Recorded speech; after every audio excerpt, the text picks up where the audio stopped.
দুনিয়া ভোগ করতে কিচ্ছু লাগে না। দুনিয়া ভোগ করতে আল্লাহর বান্দা হইলেই চলে। দুনিয়া ভোগ করতে হলে আল্লাহ পাঠাইলেই চলে। আল্লাহ বলে পাঠাইছিও আমি, রিজিকের ব্যবস্থাও রাখছি আমি, তুমি শুয়ে থাকলে অসুবিধা নাই, আমি তোমার রিজিক পৌঁছাবো। তাহলে আপনি এখন বলবেন তাহলে আমরা হইয়া তাই কেউ কোনো কাম কাজ না করি। আল্লাহ বলে তুমি যে কাম করবা এটাও তো আমার ফয়সালা। কথা বোঝেন নাই আপনি? এটা আপনি কেমনে, তুমি যে তোমার যে সামনের লোকমা ভাত এটা খাইতে হইব ক্যান্টনমেন্ট গিয়া, এটাও তো আমারই ফয়সালা, তো তুমি এনে বইয়া খাইবা কেমনে? তোমার কদম তো আমার হাতে। কথা বুঝছেন? তার মানে কর্ম আপনাকে করতেই হবে, এটার কোনো কি নাই, সুযোগ নাই। এজন্য তো আমরা বুঝি এটা কর্ম যার জন্য ফয়সালা সে কর্মই করে, আর পঙ্গু প্যারালাইজড তার জন্য ফয়সালা এটা সে বইয়ে থাকে, তার লাগেও বাতাইয়ে কর্মওয়ালার লাগেও বাতাইয়ে। তাহলে বুঝা গেল কি আল্লাহ পাক এটা হিসাব করে রাখছে, কারে দিয়ে কাম করাবে, কারে দিয়ে বয়ে রাখবে, কারে দিয়ে ও পঙ্গু বানাবে, সবই তো আল্লাহর ফয়সালা। নাহলে বুড়ারা খায় কেমনে, কোলের বাচ্চা খায় কেমনে? তাহলে দুনিয়া কেমনে চলবে এটা আল্লাহর হিসাবে নাই? কথা বলেন না হিসাবে। আল্লাহ বলেন নাহনু কাসামনা বাইনাহুম মাঈশাতাহুম ফিল হায়াতিদ দুনিয়া। ওরে বান্দা দুনিয়া কেমনে চলবে আমি আল্লাহ বন্টন করে রাখছি, বন্টন করে রাখছি। বন্টন কাসাম না, আমার বন্টন। অতএব আমার বাপ আপনি এটা বুঝেন। আমি এতগুলো কথা বলার উদ্দেশ্য হলো আপনারা যারা শুধু ভাবেন আল্লাহ লাগবে না, নামাজ লাগবে না, রোজা লাগবে না, হুজুরদের কথা শোনা লাগবে না, হালাল হারাম লাগবে না, আল্লাহর কসম হারামের টাকা দিয়ে আপনি যাই রোজগার করেন হালাল ভাবে, একেবারে এই কোরআন ধরে বললাম রব্বে কাবার কসম, এই কোরআনের মালিকের কসম, হালাল ভাবে তাই আপনার কাছে আসতো। নাইলে যত লোক হারাম লেনদেন করে, যত লোক হারাম রোজগার করে সবার আয় সমান হয় না। কেন হয় না? সুদখোর তো তেও, কিন্তু একই দুই সুদখোর, একজন কোটিপতি হয়ে গেছে, আরেক সুদখোর এখনো লাখটিও মিলাইতে পারছে না। এরকম কা আপনি কথা বোঝেন না? হারাম খাইলেই যে লাভ হয় তো সব হারাম করে কি যেত, এক কিসিমের হয়ে যেত না, এক কিসিমের হইতো কিনা আমি এটা বুঝছেন নি? আমার যত লোক টাকা থাকে সবাই তো টাকা সমান। কথা কয় না? যত লোক সৌদি আরব থাকে বাংলাদেশি সবার ইনকাম সমান না? যত লোক ইটালি থাকে সবার ইনকাম সমান না? সবার 18 তলা বাড়ি না? কিন্তু 18 তলা বাড়িওয়ালাও তো আছে, আবার টিনের ঘর সনের ঘরওয়ালাও তো আছে। এরকম কা ইটালি থেকে দুইজনের এরকম কা, ঢাকা থেকে দুইজনের এমন কেন? নামাজ পড়ে না দুজনে, কথা বলেন না?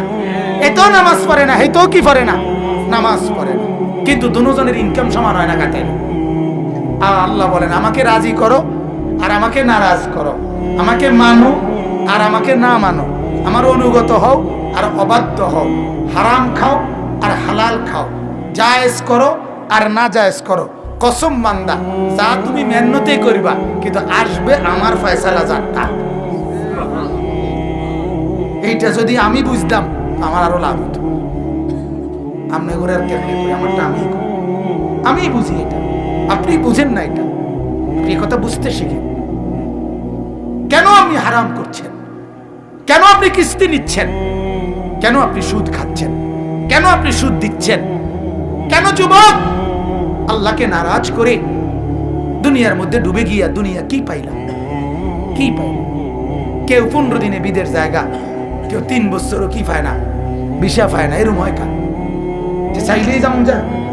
কথা বলেন তো কেন এমন হয় ভাই?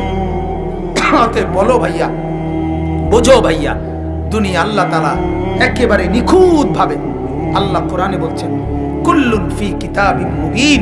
আমি আল্লাহ তাআলা দুনিয়ার প্রতি ইঞ্চি আমি আল্লাহ আমার আমল তাকদীরের মধ্যে লিখে রাখছি।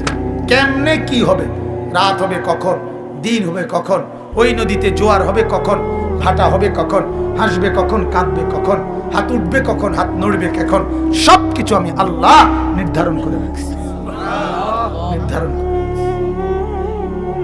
ওই দিন আমার সাথে সিলেট থেকে আমি আমার শায়েখ আরিফ বিল্লাহ আল্লামা মুফতি মুশতাকুন নবী সাহেব হুজুর, আমরা দুজনে সিলেট ছিলাম।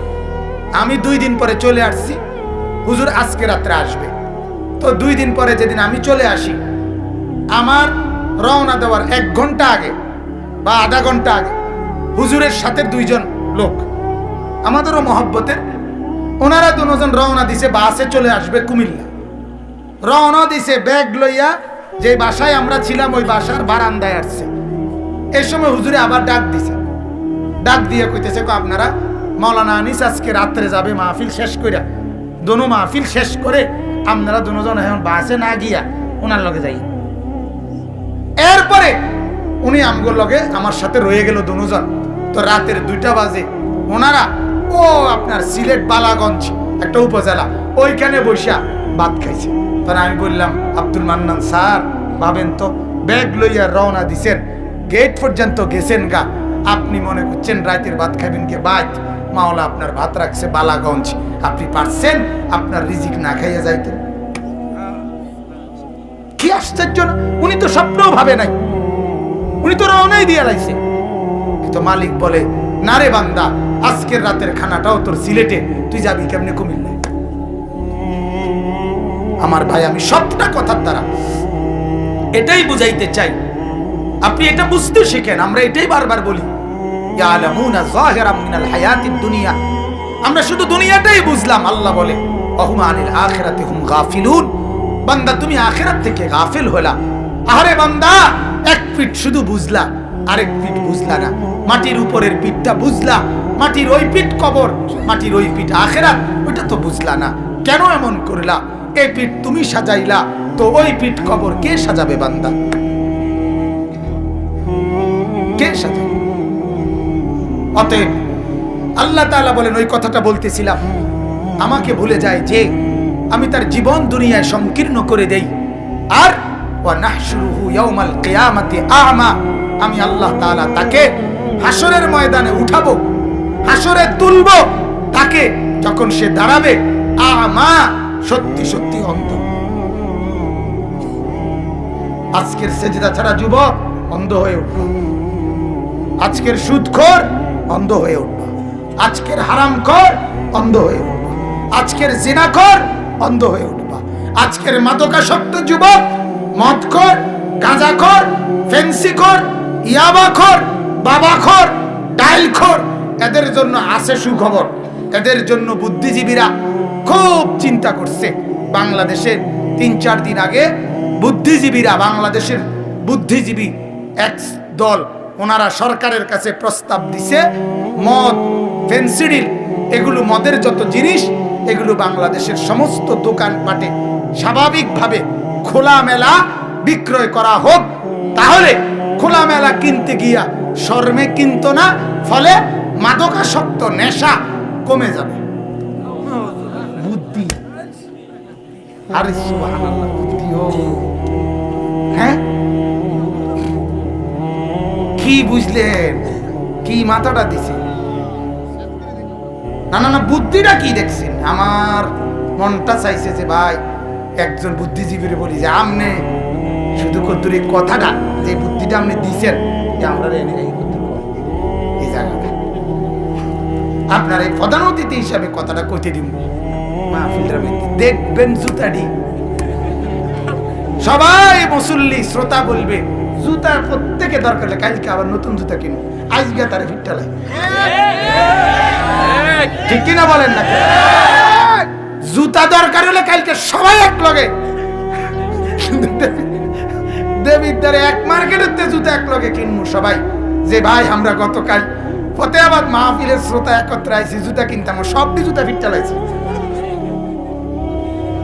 কত বড় ডাকাত চিন্তা করছেন? এরা বলে বুদ্ধিজীবী। কি কি কথাটা কি করে সবখানে বেলে খোলামেলা বেচলে এটা কমে যাবে।